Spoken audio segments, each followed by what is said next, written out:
Welcome. In front of me is a Motorola ThinkPhone 25, and today I will show you how you can record screen on this device.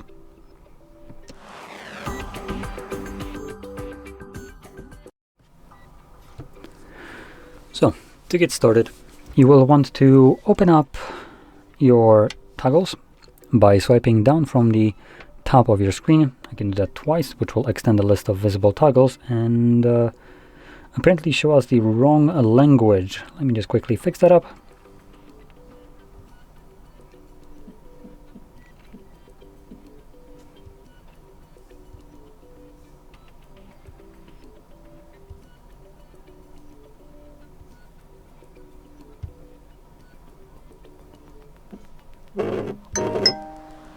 There we go.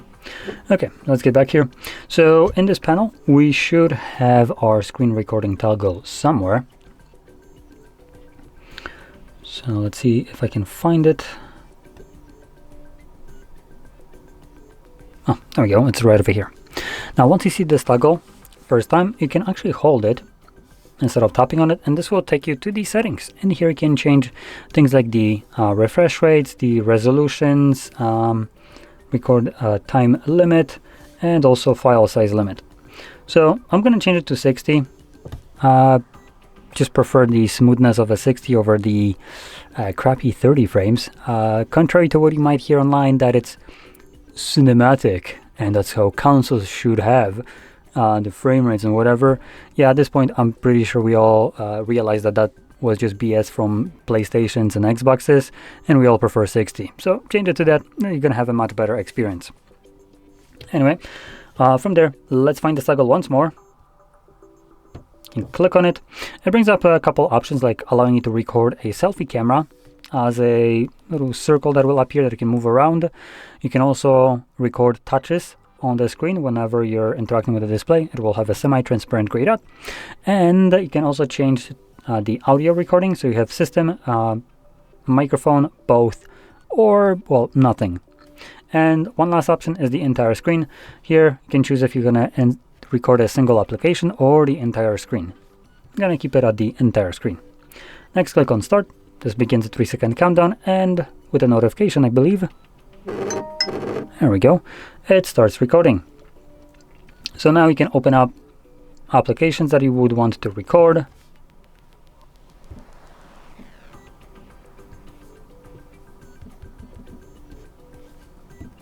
And once you're done, you can click right over here. Oh, there we go. And again, another notification, and it stops the recording. Now, when it stops the recording, you can find it by going into your Photos application. And in here, it will show up under Photos tab. And later on, when you have more content and you have the Albums tab somewhere in here, you can navigate there. I don't, because there's not enough content. But once you do, you can click on albums and you will find an album called Screenshots, or no, Screen Recorder. There we go. So you can see it right here. You can also tap on this text and it will take you to that album, as it does exist. And we can view our screen recordings. Now, I also want to point out one thing that I wasn't able to showcase here just because there is no application to show this with. Screen Recorder sometimes will not be able to record everything that is on your screen.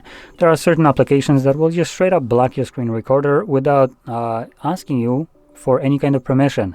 So not only that, they don't ever even let you know most of the time that you're not recording what you think you're recording. And what you will end up having as a recording result is a just black screen, as long as that application that is blocking it was open. And I just want to point out applications that get affected by this would be most commonly apps that require subscription.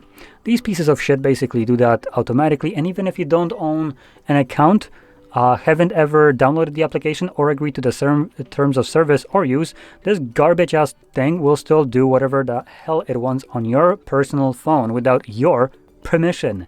Now, because I find this to be absolutely effing disgusting and something that I just don't consider to be very user-friendly, I'm gonna do the opposite of that and tell you what applications you can use to circumvent this bullshit that you shouldn't even need to deal with.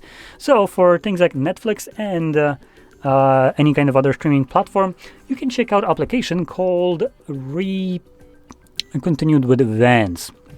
Hopefully YouTube isn't going to pick that up as a very bad application.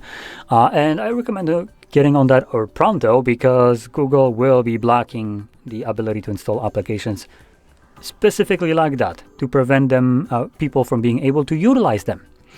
In there you will find a bunch of different applications like Spotify, YouTube Music, and other ones that are different versions of it, without ads, without the limitations, which means that they're much better.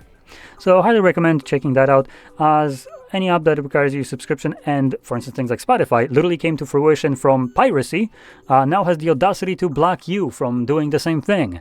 Seems a bit hypocritical, don't you think? So, with that being said, I hope you found this video helpful, and if you did, don't forget to hit like, subscribe, and thanks for watching.